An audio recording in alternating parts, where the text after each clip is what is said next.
Hello everyone. Here is class 9 civics. Chapter name is constitutional design and myself Muhammad Abbas Guru. We are going to start this lesson today. आज हम इस lesson को शुरू कर रहे हैं. And keep in mind the topic that is constitutional design.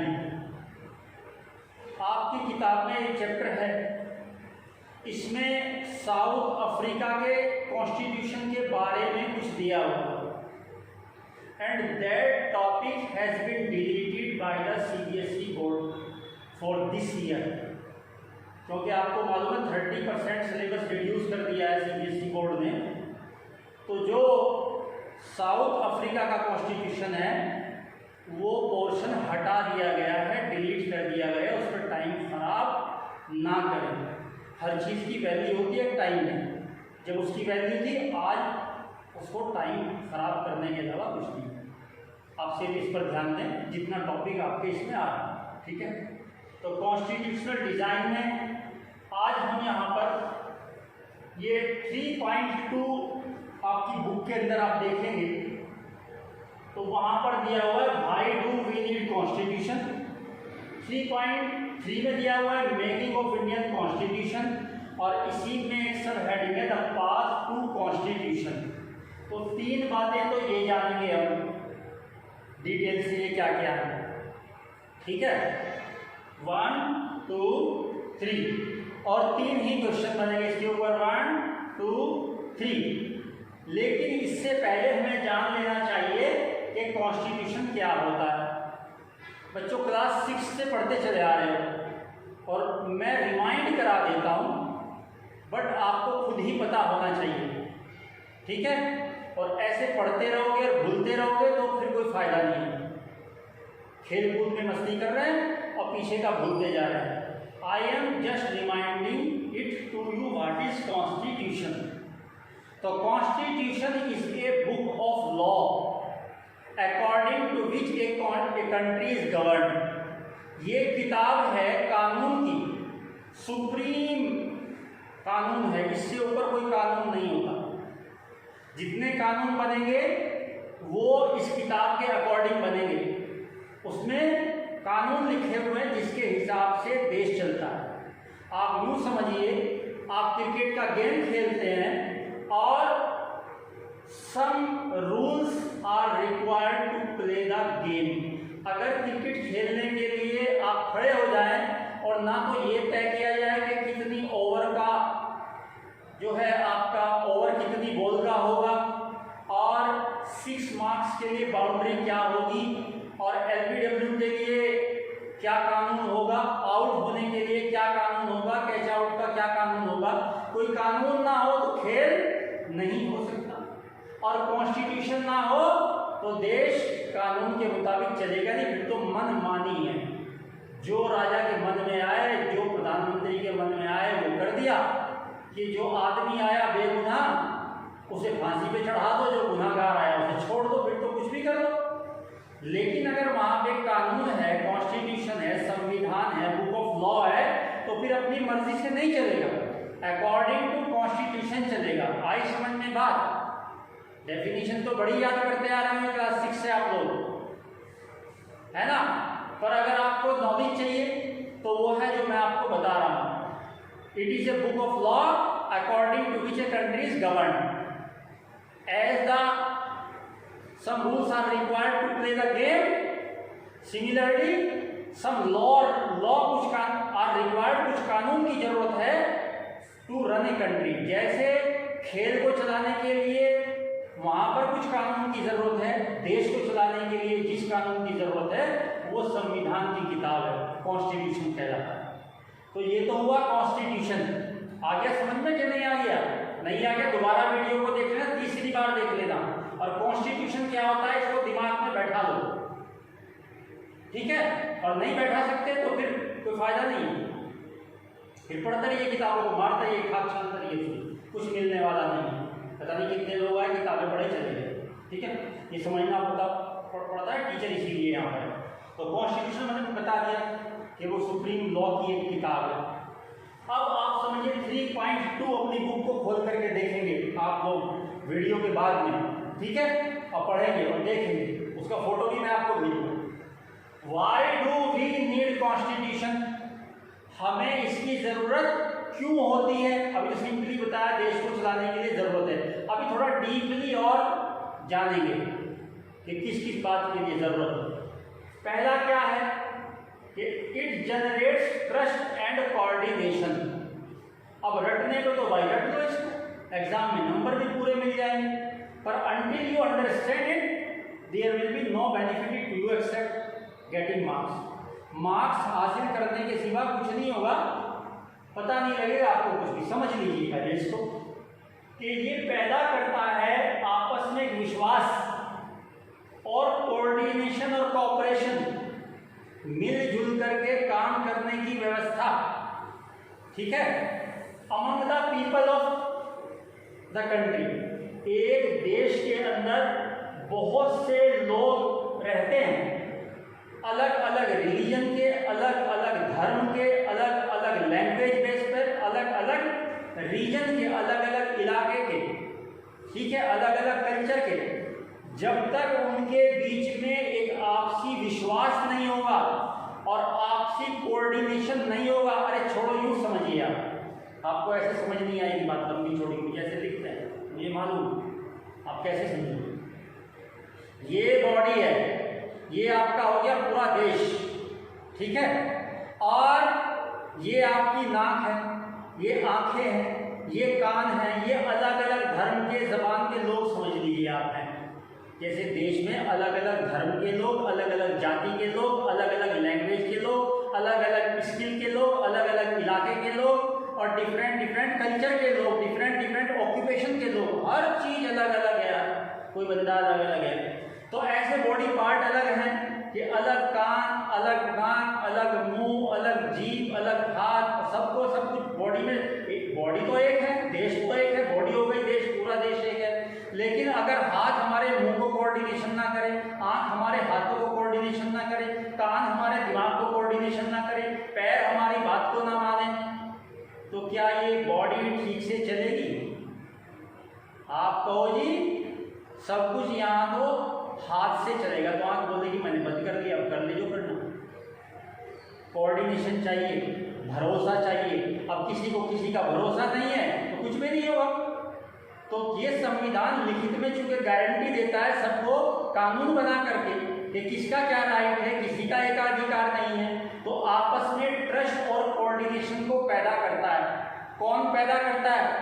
ये constitution चूंकि कानून लिख दिया गया है, कानून के मुताबिक होगा, चाहे राजा का बेटा हो और चाहे फकीर का बेटा हो। समझ रहे हो? तो it generates the trust and coordination. ये तो लिखना पड़ेगा, ऐसे समझाना मैंने आपको बता दिया। दूसरा, लिखा हुआ तो पढ़ लीजिए, बाद में समझ आएगा ना, या मैं पहले समझाऊं दोनों में जैसे आपको बेहतर लगे। पहले बता देता हूं, इसमें लिखा है कि specifies how the government will be constituted, who will have power to take which decision.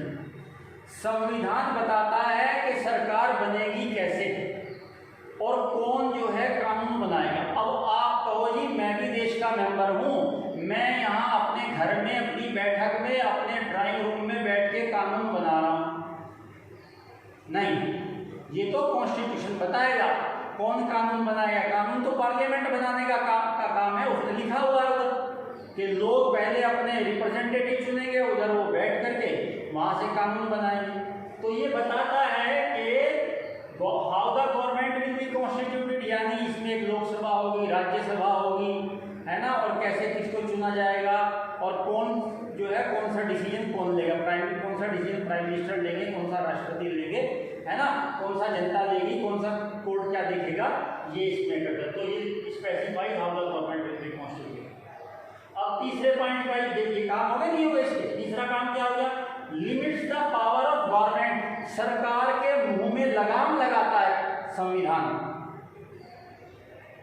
अदालत के थ्रू।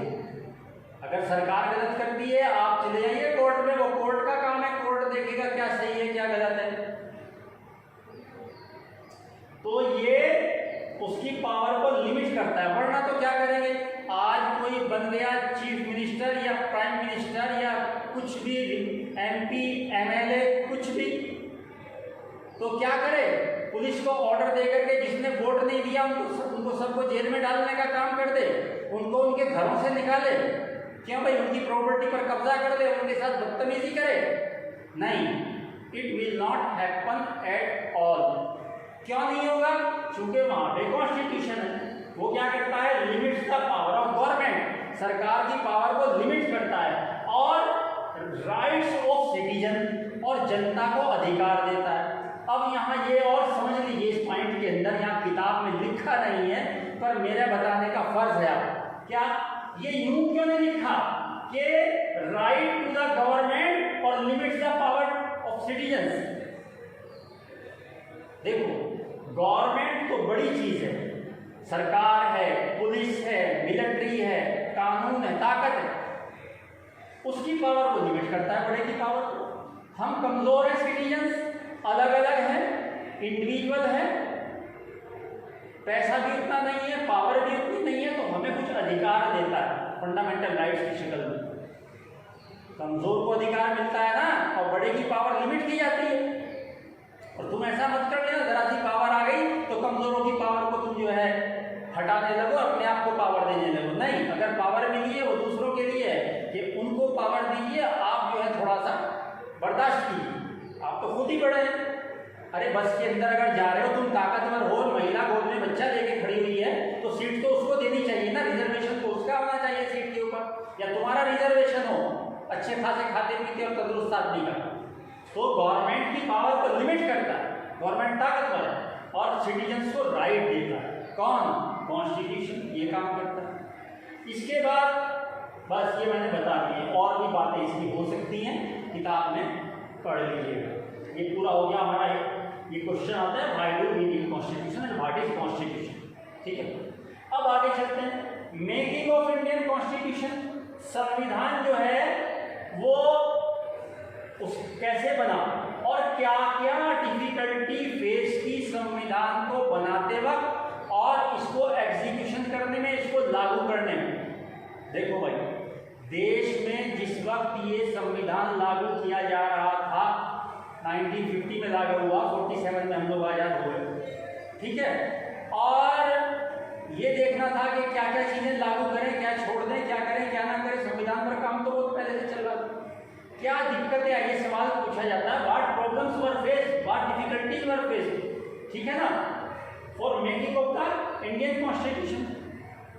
देखो, एक तो ऐसे देश के लिए कानून बनाना जिसमें इतनी ज्यादा डाइवर्सिटी हो, different kind of peoples, different religion, different caste, different language, different religion, different culture,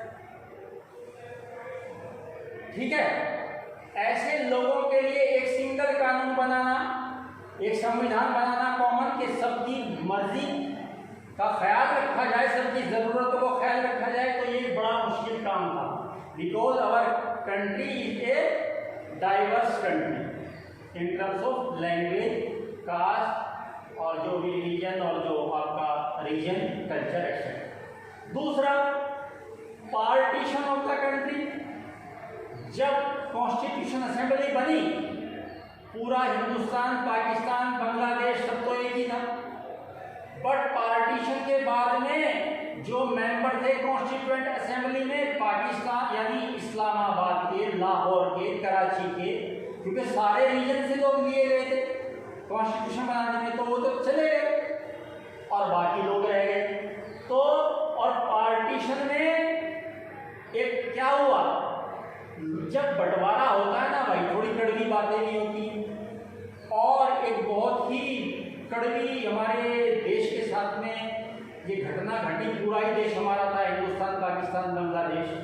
क्या कि 10 लाख पीपल वर किल्ड। जब लोग इधर से उधर माइग्रेट कर रहे थे, इंडिया से पाकिस्तान जा रहे थे, पाकिस्तान से इंडिया आ रहे थे, जो वहीं रुके रुके, वहाँ पर कुछ लोग जो जहाँ पर ज़्यादा था उसको ने मारकाट शुरू कर दी और ये खून की नदी बह गई, 10 लाख लोग मारे गए। अब जो ये कोऑर्डिनेशन और ट्रस्ट था, मैंने बोला जनरेट ट्रस्ट एंड कोऑर्डिनेशन, तो इसको हर्ट होता है क्योंकि कोई भी चीज़ें ट्रस्ट और कोऑर्डिनेशन से चलती हैं। तो यहाँ पर प्रॉब्लम ये आ गई, पहले ही डाइवर्सिटी थी, फिर वहाँ पर 10 लाख लोग और मारे गए, मारकाट हो गई वहाँ पर। ठीक है, ये प्रॉब्लम फेस आई, कैसे ट्रस्ट कोऑर्डिनेशन पैदा करें। तीसरा, अंग्रेजों ने क्या किया, when they left India, Hindustan को जब छोड़ा, जब हिंदुस्तान के अंदर वो लोग आए तो हिंदुस्तान ऐसे इंडिया नहीं था जैसे आज आप देखते हो।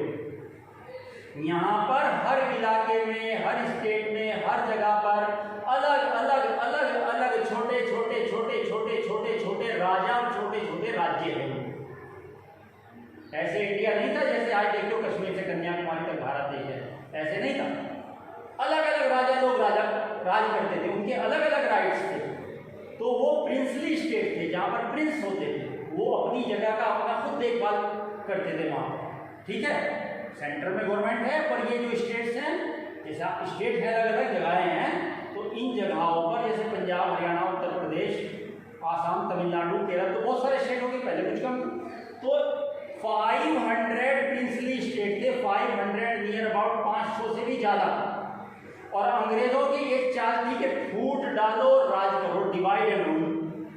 उसके तहत उन्होंने कहा कि भाई हम पार्टीशन करके जा रहे हैं, एक पाकिस्तान बना के जा रहे हैं, जिन लोगों की मर्जी हो वो पाकिस्तान में जाके रह लें, धर्म के आधार पर नहीं, चॉइस के आधार पर। ये गलतफहमी पैदा होती है लोगों के अंदर, इसको जरा दूर करने वाले।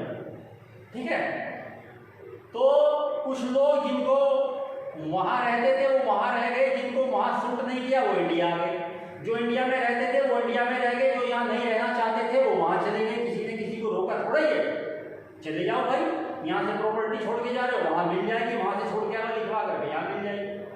ठीक है, तो प्रिंसली स्टेट थे 500। अंग्रेजों ने बोला कि इंडिया और पाकिस्तान को तो 2 करके जा रहे हैं, बांग्लादेश तो उस वक्त था ही नहीं।